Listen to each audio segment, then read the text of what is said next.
Hello class 12th, कैसे हैं आप लोग। Welcome back once again in our online classes.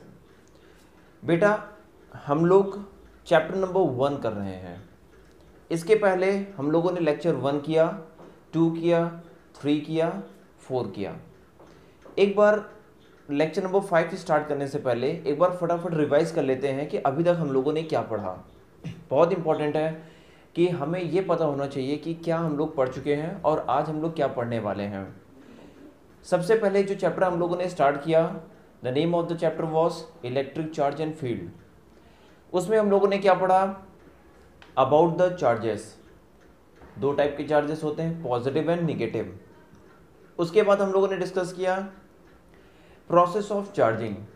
3 process हमने डिस्कस किया, conduction, induction and friction process. उसमें मैंने इंडक्शन को प्रायोरिटी ज़्यादा दिया और बोला कि इंडक्शन प्रोसेस जो होता है वो हमारे बोर्ड एग्जाम्स के लिए बहुत इंपॉर्टेंट है। इसके बाद हम लोगों ने स्टार्ट किया प्रॉपर्टीज ऑफ चार्ज। फिर चार्जिंग प्रोसेस पढ़ा था तो जीएलई के बारे में पढ़ेंगे, गोल्ड लीफ इलेक्ट्रोस्कोप के बारे में। उसके बाद हम लोगों ने पढ़ा कि अगर एक चार्ज है तो वो चार्ज दूसरे चार्ज के पास में आता है तो एक फोर्स क्रिएट करता है, और इस कॉन्सेप्ट को किसने बताया था, कूलम्स ने बताया था। तो उसके बाद हम लोगों ने पढ़ा कूलम्स लॉ पढ़ा, जिसमें हम लोगों ने फॉर्मूला क्या प्रूव किया, F = 1/4πε0 Q1Q2/r²।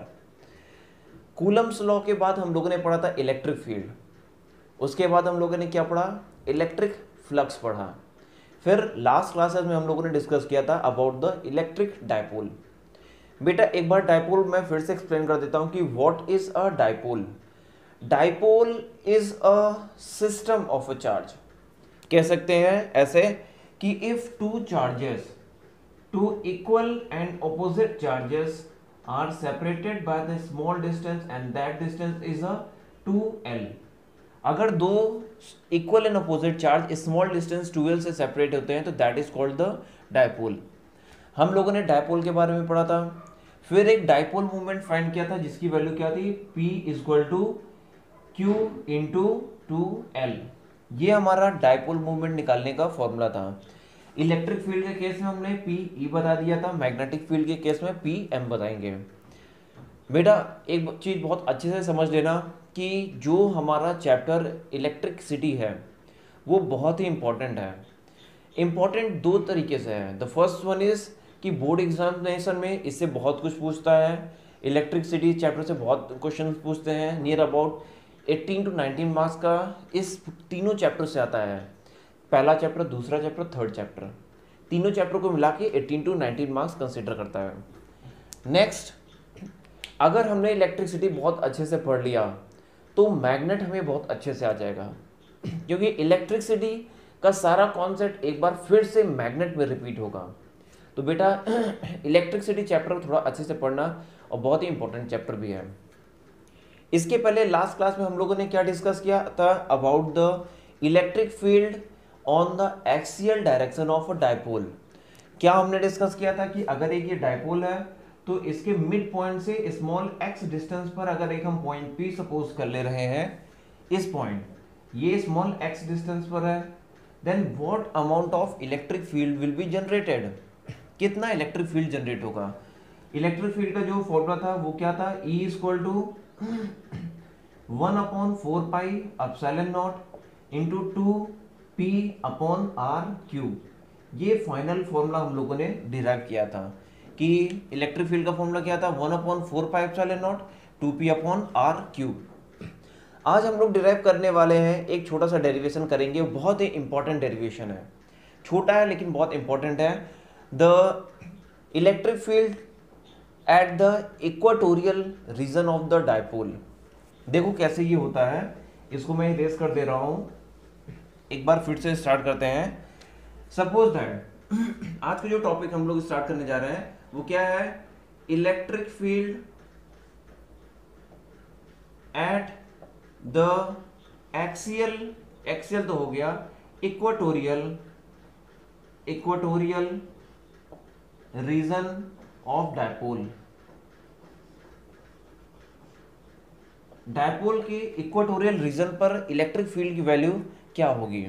अब देखो इक्वाटोरियल रीजन क्या होता है, suppose that this is the dipole, ये हमारे इक्वल एंड अपोजिट चार्ज है, this is the minus Q and this is the plus Q. Dipole के लिए मैंने बताया था कि two equal and opposite charge when separated with a small distance and that is a 2l, इनके बीच का distance जो है वो 2l है। सपोज दैट इसके मिड पॉइंट से एक पॉइंट है यहाँ पर एट स्मॉल r डिस्टेंस और स्मॉल x डिस्टेंस पर, this is a x distance, x distance पर एक पॉइंट है p। हमें ये वैल्यू फाइंड करनी कि यहाँ पे इलेक्ट्रिक फील्ड कितना होगा।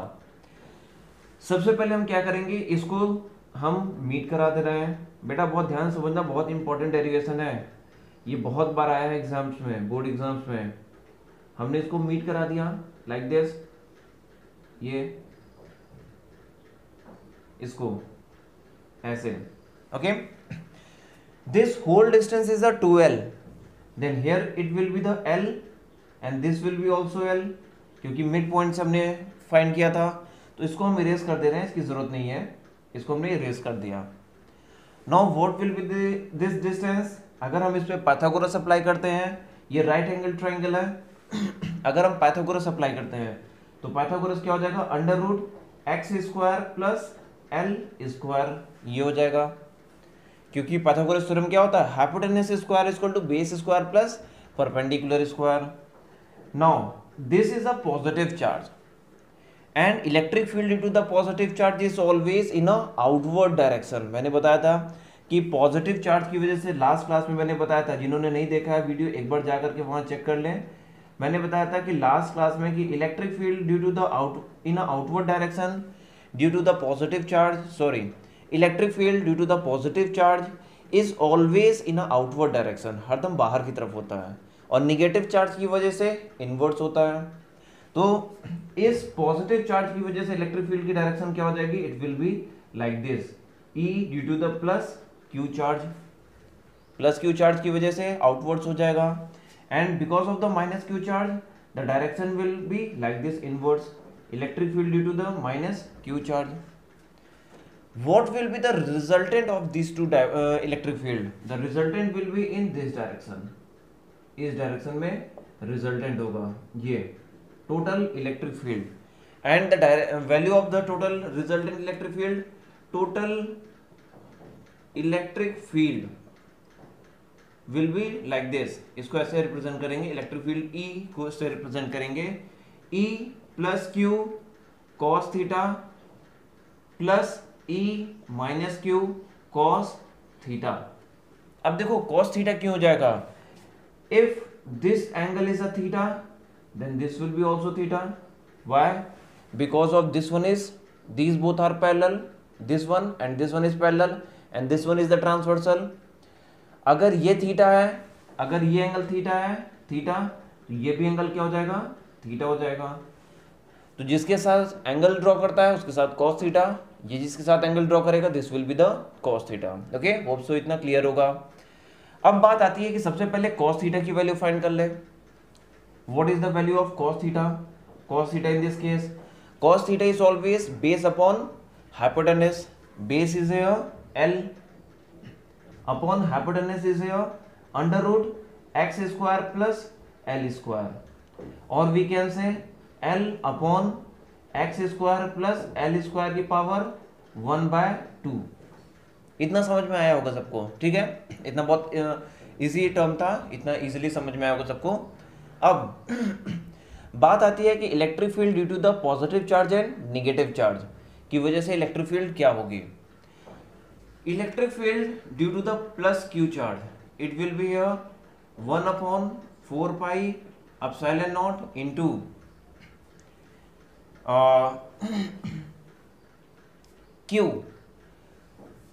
Q upon R square, the distance R is here, ये वाला x square plus L square under root X square plus L square power whole square. अब देखो जो डिस्टेंस इसकी वजह से है प्लस क्यू चार्ज की वजह से, वही डिस्टेंस माइनस क्यू चार्ज की वजह से भी है, तो ये हमारा सेम हो जाएगा, E due to the minus Q charge both के लिए सेम हो जाएगा। और इसको हम सपोज कर ले रहे हैं that is the capital E, बाद में हम लोग वैल्यू पुट कर देंगे जो भी आएगी, ठीक है?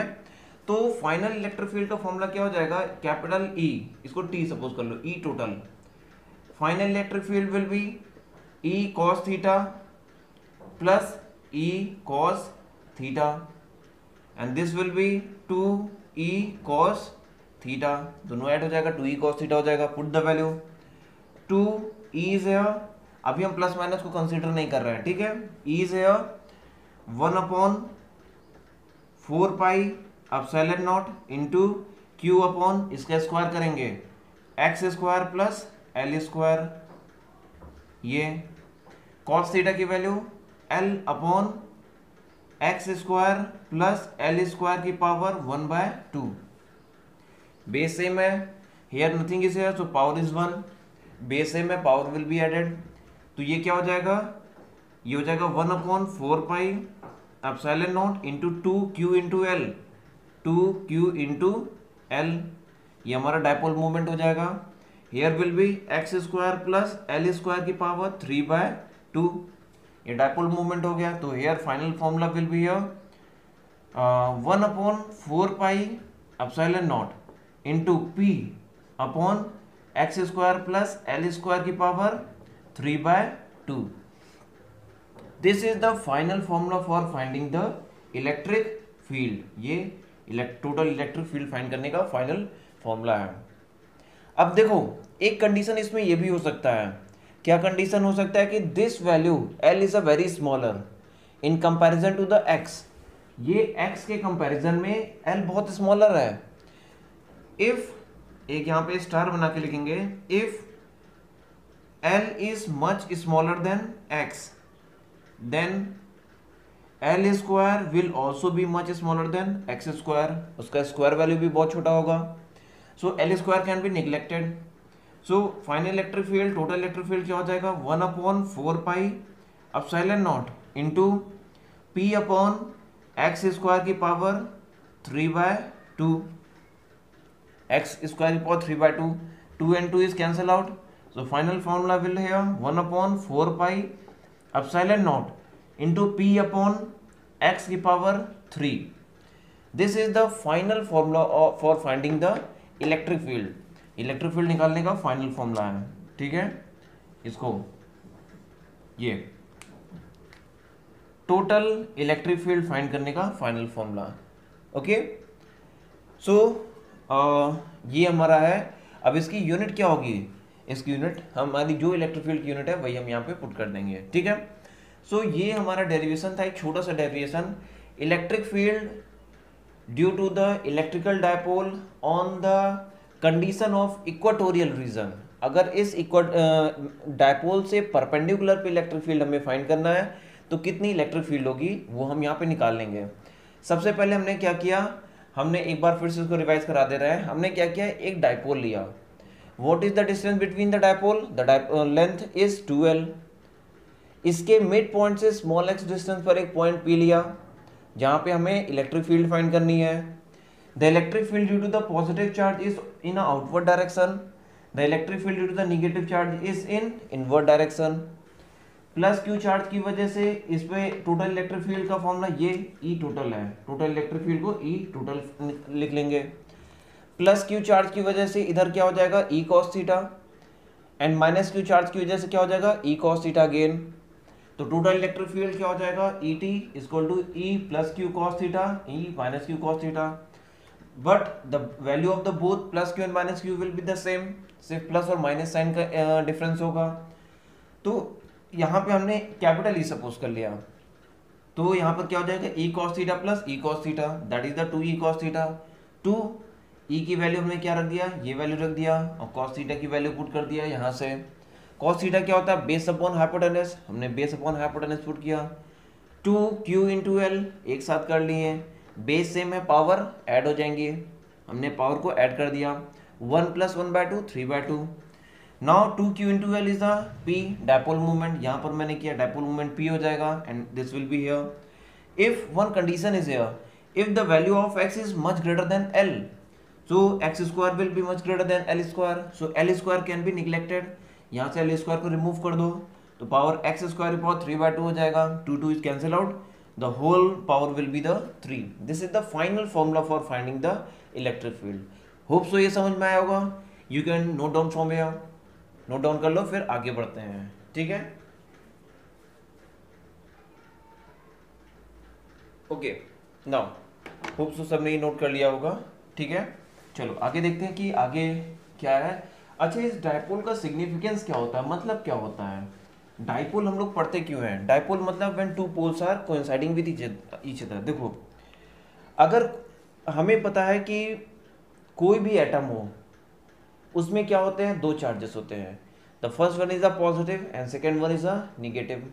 कोई भी एलिमेंट हो, चाहे वो एक एटम हो, चाहे वो एक मॉलिक्यूल हो, चाहे जो भी चीज़ हो, ठीक है, हमें केमिस्ट्री में बताया गया है कि उसमें दोनों चार्जेस होते हैं, positive charge and negative charge, दोनों अवेलेबल होते हैं। अगर if positive and negative charges of atoms lie on same centre, इसको याद रखना। एक ही पॉइंट है छोटा सा, if positive and negative charges of the atom lie on the same centre, दोनों एक ही सेंटर पे लाई कर रहे हैं, तो then total dipole movement is zero. Total dipole movement is zero.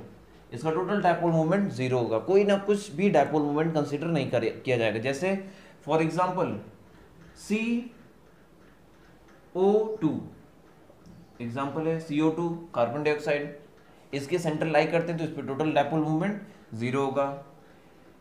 If positive and negative charges of atom do not lie at same center, अगर वो same centre पे लाई नहीं करता है, then there will be the some dipole moment, then some dipole moment will lie, dipole moment will lie। कुछ dipole movement हमारा लाई करेगा, यहाँ पे कुछ ना कुछ डायपोल मूवमेंट होगा। अगर हमारा positive and negative charge atom same centre पर लाई नहीं कर रहे हैं, अगर हमारे इसी पर पॉजिटिव है और इसी पर नेगेटिव है, ध्यान देना, एक ही एटम के सेंटर पे पॉजिटिव भी है नेगेटिव भी है, तो इसका dipole movement is zero, dipole movement zero. अगर हमारे एक पॉजिटिव इधर नेगेटिव इधर ऐसे लाई कर रहे हैं एटम, पॉजिटिव एक साइड नेगेटिव एक साइड, तो यहाँ पे कुछ ना कुछ डायपोल मूवमेंट लाई करेगा, डायपोल मूवमेंट विल लाई, कुछ ना कुछ डायपोल मूवमेंट लाई करेगा यहाँ पर। तो इसका जो एग्जांपल है, फॉर एग्जांपल लाइक H2O, ये इसका एग्जांपल एक वाटर हो गया, ठीक है, ये कुछ ना कुछ डायपोल स्ट्रेंथ, इसमें डायपोल मूवमेंट लाई करेगा।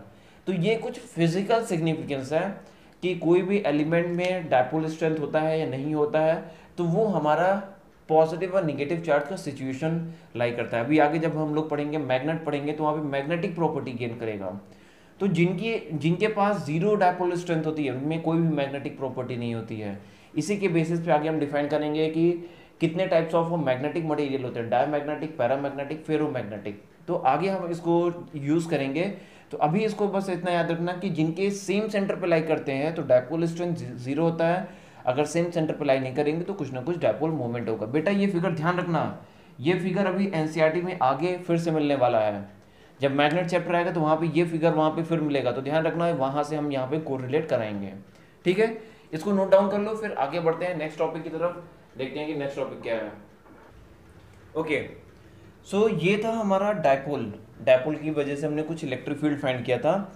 अब अगर एक हम डायपोल को किसी एक्सटर्नल इलेक्ट्रिक फील्ड में पुट कर दें, सपोज दैट एक ही डायपोल है, ये negative charge and positive charge, this is the minus Q charge and this is the plus Q charge, and distance is here 2 into L, 2L इनके बीच का distance हो जाए, and we have situated this dipole in a external electric field.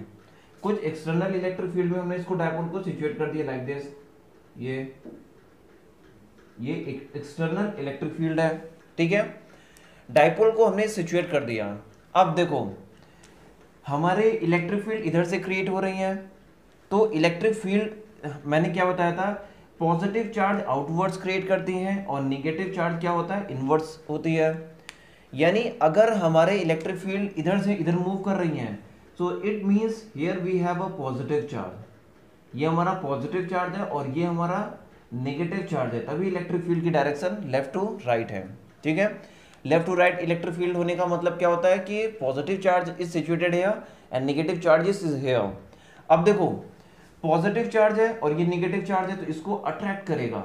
अभी ये जो dipole है ये unstable equilibrium में है, इस अनस्टेबल स्टेट पे है, ध्यान देना, स्टेबल नहीं है। ये इसको क्या करेगा, इसको अट्रैक्ट करेगा और ये इसको अट्रैक्ट करेगा, इस तरफ अट्रैक्ट करेगा। सिंपल सा है, जानते हो कि पॉजिटिव चार्ज निगेटिव की तरफ अट्रैक्ट होता है, निगेटिव चार्ज पॉजिटिव की तरफ होता है, opposite charge always attracts each other. तो ये क्या होगा, इसको ऐसे रोटेट कराएगा और इसको ऐसे ला देगा। ओके, ऐसे जब ऐसे आ जाएगा तो it will be in a stable equilibrium, ऐसे आ जाएगा। ये नेगेटिव है माइनस क्यू और ये पॉजिटिव है प्लस क्यू, एंड ये क्या है 2L है। ये स्टेट में जब आ जाएगा तो ये हमारा स्टेबल स्टेट हो जाएगा, स्टेबल इक्विलिब्रियम में हो जाएगा। तो इसको रोटेट कराने के लिए क्या होगा, there will be the sum force will be applied, कुछ फोर्स इस पे अप्लाई होगा। तो कितना फोर्स अप्लाई होगा, F equal to q into E. अगर चार्ज और इलेक्ट्रिक फील्ड प्रेजेंट है तो कितना फोर्स अप्लाई होता है, F equal to q into E. बार बार ये चीज हम लोग रिपीट करते आ रहे हैं, बार बार वही चीज पढ़ते आ रहे हैं। Now the charge is a electron charge, तो हमारा फोर्स, चलो अच्छा इसको ऐसे ही हम रख लेते हैं, इलेक्ट्रॉन चार्ज या प्रोटॉन चार्ज जो भी होगा उसको हम ऐसे रख लेते हैं। अब फोर्स लग रहा है, इसको रोटेट कर रहा है, तो रोटेटिंग फोर्स क्या होता है, हम लोग क्लास 9 से पढ़ते आ रहे हैं, the rotating force is called torque. Then what value of the torque will be generated here, torque, and it is represented by tau. Torque force हमारा क्या हो जाएगा, फोर्स इनटू परपेंडिकुलर डिस्टेंस, ये हमारा टॉर्क फोर्स होता है। Perpendicular distance कितना होगा, अगर हम इसका ट्रायंगल कंप्लीट करें लाइक दिस, ये ट्रायंगल कंप्लीट करें तो ये हमारा 2a है। ठीक है, तो जिसके साथ एंगल ड्रॉ होता है उसके साथ थीटा होता है, ये थीटा हो जाएगा हमारा, ये 2L है और ये थीटा है। तो परपेंडिकुलर डिस्टेंस हमारा क्या हो जाएगा, it will be like this. Perpendicular distance ऐसे होगा, देखो ऐसे है हमारा, ये हमारा डाइपोल है, ये हमारा इलेक्ट्रिक फील्ड लाइंस है। अब इनके बीच का जो एंगल ड्रॉ होगा it will be like this, theta, ये हमारा थीटा होगा। तो परपेंडिकुलर डिस्टेंस हमारा ये हो जाएगा, तो ये क्या हो जाएगा, साइन थीटा, साइन थीटा। ये 2L है तो इधर क्या हो जाएगा 2L साइन थीटा, और ये क्या हो जाएगा 2L कॉस थीटा, इसकी हमें जरूरत नहीं है। तो परपेंडिकुलर डिस्टेंस क्या हो जाएगा 2 इंटू एल साइन थीटा। तो फोर्स क्या कितना हो जाएगा Q into E, and the perpendicular distance is here 2 into L sine theta, this will be a perpendicular distance.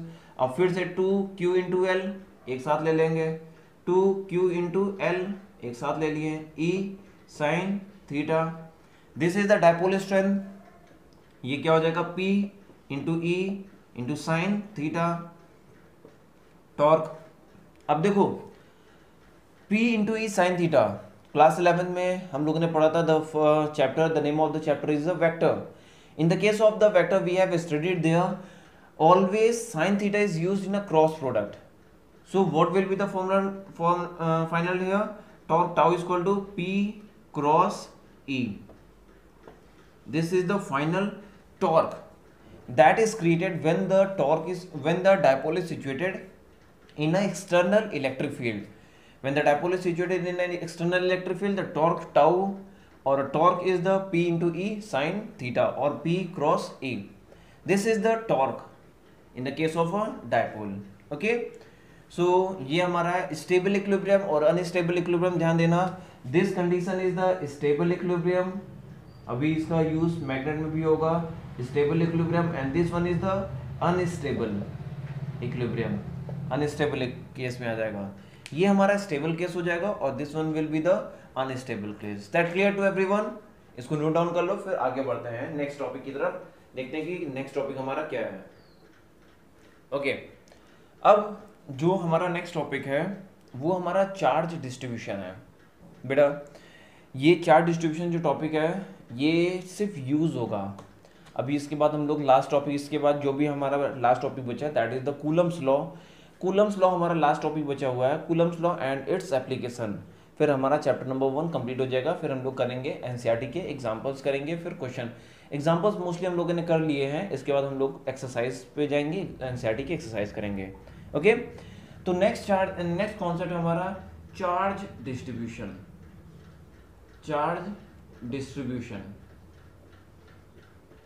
देखो चार्ज डिस्ट्रीब्यूशन हमारे 3 तरह से होते हैं। किसी भी एलिमेंट में जो चार्ज का डिस्ट्रीब्यूशन होता है, यूनिफॉर्म चार्ज डिस्ट्रीब्यूशन, वो 3 तरह से होता है। एक तो होता है कि हमारा distribution of charge in a straight line, इसको लीनियर चार्ज डिस्ट्रीब्यूशन कहते हैं। इसको बोलते हैं linear charge distribution. Distribution of charge at a particular surface area, linear charge distribution, linear charge distribution. और इसकी जो चार्ज डेंसिटी है उसको हम लैम्डा से रिप्रेजेंट करते हैं, ठीक है। The second one is the distribution of charge at the surface area, that is in a 2 dimensional area में जो चार्ज की डिस्ट्रीब्यूशन होता है इन अ 2 dimensional area, that is the surface charge distribution, और उसको हम सिग्मा से रिप्रेजेंट करते हैं, सरफेस चार्ज डिस्ट्रीब्यूशन। और तीसरा है distribution of charge in a particular volume.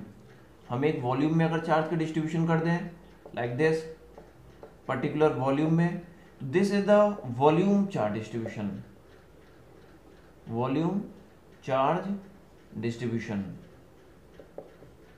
Okay, यानी इसको वॉल्यूमेट्रिक चार्ज, इसको रो से रिप्रेजेंट करते हैं।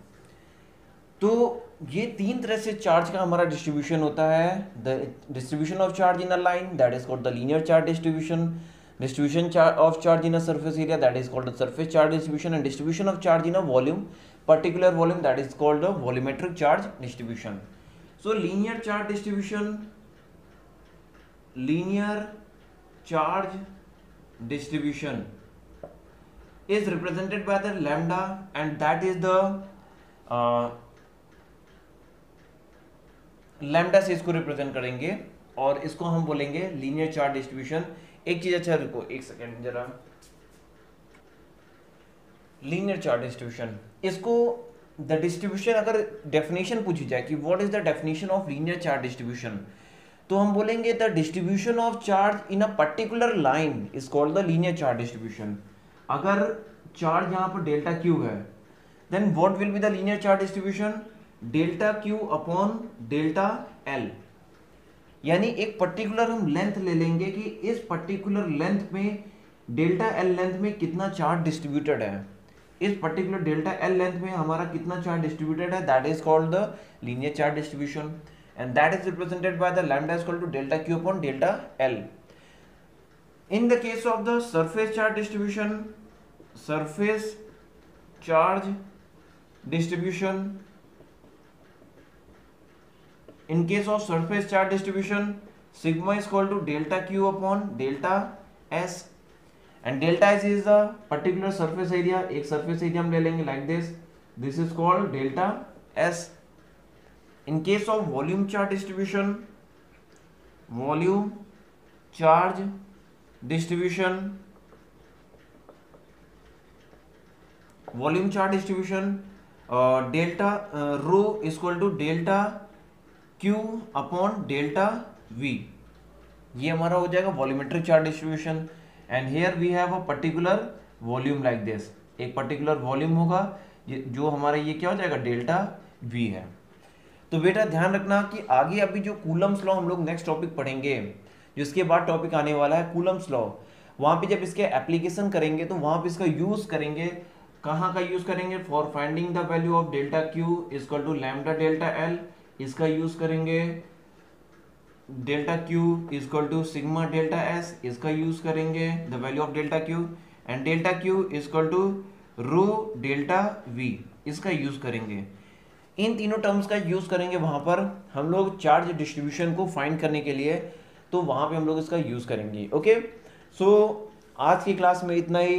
आज की क्लास में हम लोगों ने क्या पढ़ा, एक बार फिर से मैं रिमाइंड करा देता हूँ कि क्या पढ़ा हम लोगों ने आज की क्लास में। We have studied about the one small derivation of a dipole in electric field of a dipole in a equatorial region. Then we have discussed about the physical significance of a dipole. उसका physical significance कब होता है, polar कब होता है, non polar कब होता है. And then we have discussed about the charge distribution in a surface, in a volume and in a linear way. तो ये तीन तरह के चार्ज डिस्ट्रीब्यूशन है बेटा। आज की क्लास में इतना ही, इसको नोट डाउन कर लो। नेक्स्ट क्लास में हम लोग मिलेंगे एक नए टॉपिक के साथ, and the next topic is the Coulomb's law. बेटा बहुत इंपॉर्टेंट टॉपिक है, उसमें 2-3 एप्लीकेशन है, वो एप्लीकेशन भी बहुत इंपॉर्टेंट है। कूलम्स लॉ नहीं, गॉस लॉ हम पढ़ेंगे, गॉसियन सरफेस के बारे में पढ़ेंगे। गॉस लॉ के बारे में हम लोग डिस्कस करेंगे नेक्स्ट क्लास में, उसके कुछ एप्लीकेशंस हैं, फिर एप्लीकेशन करेंगे और फाइनली ये चैप्टर हमारा ओवर हो जाएगा। सो बेटा पढ़ाई करते जाओ, नोट्स बनाते जाओ, it's a very important for you all कि नोट्स बहुत इंपॉर्टेंट है। मैं बार बार एक ही चीज़ को रिपीट कर रहा हूँ कि नोट्स बहुत ज़रूरी है, क्योंकि एग्ज़ाम के समय में गैपिंग इतनी कम होती है कि वहाँ पे हमें नोट्स ही हमारे हेल्प करते हैं। कोई भी एग्ज़ाम हो, हाफ ईयरली एग्ज़ाम हो, पीरियोडिक एग्ज़ाम हो या फिर फाइनल बोर्ड एग्जाम्स आपके हों, ठीक है। तो बुक्स परचेज कर लो। All those student who don't have a book, they need to purchase the book from the book stall. You can take from the another person, you can purchase it, you can buy the new one, whatever you want you can do it. जिसको reference book लेना है, go and take purchase the S L Arora, या फिर कोई भी book हो आपके पास, सारी चलेंगी, सारी बुक ही अच्छी होती है, ठीक है। सो purchase the book, start reading the book, gain the knowledge more what ever you can gain. ज़्यादा से ज़्यादा जितना आप गेन कर सकते हो गेन करो, और अपने नोट्स बनाओ और अच्छे से तैयारी करो। ओके, तब तक के लिए goodbye, take care, bye bye. अपना ख्याल रखो, बहुत ज़्यादा घर से बाहर नहीं निकलो, कोविड बहुत ज़्यादा इफेक्ट कर रहा है। नेक्स्ट वीडियो क्लास में मिलते हैं, तब तक के लिए बाय बाय।